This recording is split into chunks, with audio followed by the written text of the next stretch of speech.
दोस्तों आज हम बात करेंगे महालक्ष्मी के चमत्कारी 16 दिवसीय व्रत के बारे में, जो कि भादव शुक्ल पक्ष की अष्टमी तिथि से शुरू होकर अश्विन मास के कृष्ण पक्ष की अष्टमी तिथि तक चलते हैं।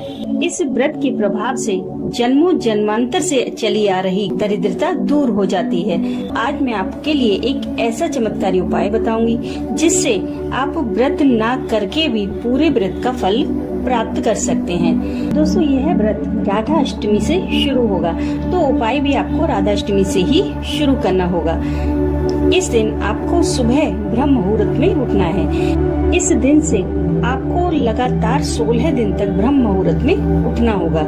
स्नान आदि से निपट कर आप मंदिर में आए और माँ लक्ष्मी को स्थापित करें। आप जिस भी तरह से इस उपाय को करना चाह रहे हैं उस उपाय का संकल्प ले लें, क्योंकि मैं आपको इसके 2 तरीके बताऊंगी। इस उपाय के लिए आपको व्रत रखने की कोई आवश्यकता नहीं है। आप बिना व्रत के भी इस उपाय को कर सकते हैं। केवल श्रद्धा भाव से पूजा अवश्य करें। अब आपको एक कच्चे सूत का सफेद धागा लेना है।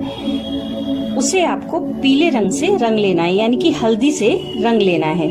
उसके बाद माँ लक्ष्मी के सामने घी का दीपक प्रज्वलित कर लें। फिर सर्वप्रथम भगवान गणेश का पूजन करें। उसके बाद माँ लक्ष्मी का विधिवत पूजन करें। फिर आपको वहीं बैठकर माँ लक्ष्मी जी के सामने कनक धारा स्तोत्र का पाठ करना है।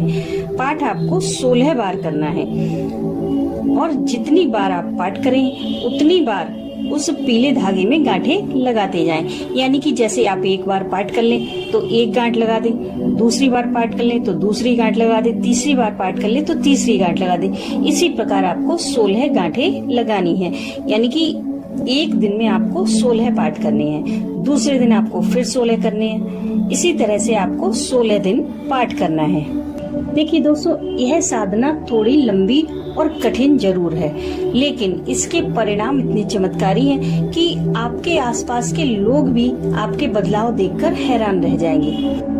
अब मैं आपको इस उपाय का दूसरा तरीका भी बता देती हूँ। दूसरे तरीके में आपको पाठ इसी कनकधारा स्तोत्र का करना है, लेकिन एक बार करना है। इसका पाठ आपको केवल एक बार करना है और 16 बार ओम महालक्ष्मी नमः इस मंत्र का जाप करना है और पीले धागे में 16 गांठें लगा देनी है। जैसे आप एक बार बोले ओम महालक्ष्मी नमः तो पहली गांठ लगा दें। जब दोबारा बोले ओम महालक्ष्मी नमः तो दूसरी गांठ लगा दें। इसी तरह आपको धागे में 16 गांठें लगा देनी है। यह एक दिन की पूजा है। इसी पूजा को आपको दूसरे दिन रिपीट करना है।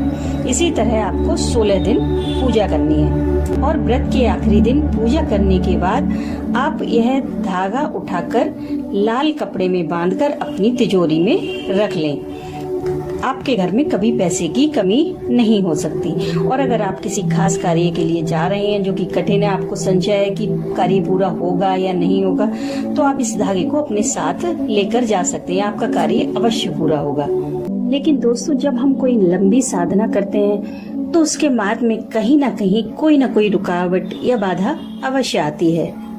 जैसे पूजा में दीपक का बुझ जाना, या फिर मूर्ति या फोटो का गिर जाना, या फिर आपको उसी समय पर किसी और कार्य के लिए जाना।